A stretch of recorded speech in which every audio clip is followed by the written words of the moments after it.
আজকে আমি যে বিষয়টা নিয়ে আলোচনা করবো সেটা হলো অবজেক্ট। তোমরা সবাই জানো একটা সেন্টেন্সে সাবজেক্ট, ভার্ব এবং অবজেক্ট কতটা গুরুত্বপূর্ণ। সাবজেক্ট প্রত্যেকটা সেন্টেন্স থাকে, ভার্ব থাকে, কিন্তু অবজেক্ট মাঝে মাঝে আমরা দেখি থাকে না। ওই অবজেক্টের জায়গায় অর্থাৎ ভার্বের পরে অ্যাডজেক্টিভ থাকে, কখনো অ্যাডভার্ব থাকে, কখনো অবজেক্ট থাকে। ঠিক আছে, এই অবজেক্ট নিয়ে আমরা আলোচনা করব। অবজেক্টকে দুই ভাগে ভাগ করা হয়, একটা ডাইরেক্ট অবজেক্ট আর একটা ইনডাইরেক্ট অবজেক্ট। তাহলে অবজেক্ট আমরা কিভাবে পাবো? সেন্টেন্সের মূল ভার্বকে তুমি যদি হোয়াট আর হোম দিয়ে প্রশ্ন করো, যদি উত্তর পাও, হোয়াট আর হোমের উত্তর যদি তুমি পাও, তাহলে আমরা বুঝে নেব ওই সেন্টেন্সে অবজেক্ট আছে। ঠিক আছে, অবজেক্ট দুই প্রকার, একটা ডাইরেক্ট অবজেক্ট আর একটা ইনডাইরেক্ট অবজেক্ট। যদি কোনো সেন্টেন্সের একটা মাত্র অবজেক্ট থাকে, তাহলে সেটাকে আমরা ডাইরেক্ট অবজেক্ট হিসেবে ধরে নেব। সেটা ওই সেন্টেন্সের ভার্বকে হোয়াট দিয়ে প্রশ্ন করে আসতে পারে, আর হোম দিয়ে প্রশ্ন করেও আসতে পারে। যদি একটা অবজেক্ট থাকে তাহলে সেটা ডাইরেক্ট অবজেক্ট।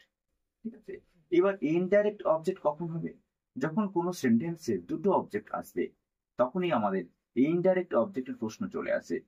যখন দুটো অবজেক্ট থাকবে তখন ওই সেন্টেন্সের মূল ভার্বকে হোয়াট দিয়ে প্রশ্ন করে যে উত্তরটা হবে সেটা হবে ডাইরেক্ট অবজেক্ট।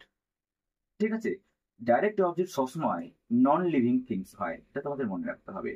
তাহলে দুটো অবজেক্ট থাকলে মূল সেন্টেন্সের ভার্বকে হোয়াট দিয়ে প্রশ্ন করলে যে উত্তরটা হবে সেটা হবে ডাইরেক্ট অবজেক্ট।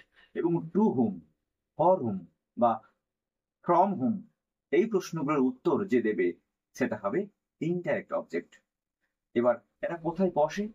ভার্বের পরেই, যদি দুটো অবজেক্ট থাকে সেন্টেন্সে, ভার্বের পরেই আমরা ইনডাইরেক্ট অবজেক্ট দেব, তারপরে আমরা দেব ডাইরেক্ট অবজেক্ট। মনে থাকবে?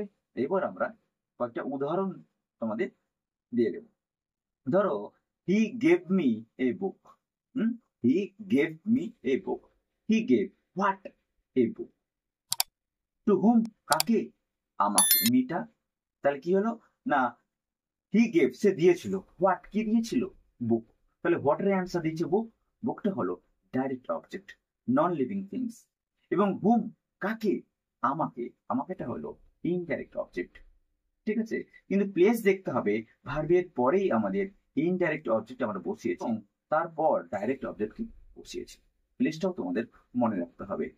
ঠিক আছে, আরেকটা জিনিস মনে রাখতে হবে, ডাইরেক্ট অবজেক্ট থাকলেই ইনডাইরেক্ট অবজেক্টের প্রশ্ন আসে। যদি কোনো ডাইরেক্ট অবজেক্ট না থাকে তাহলে ইনডাইরেক্ট অবজেক্ট আসে না, এটা তোমাদের মনে রাখতে হবে।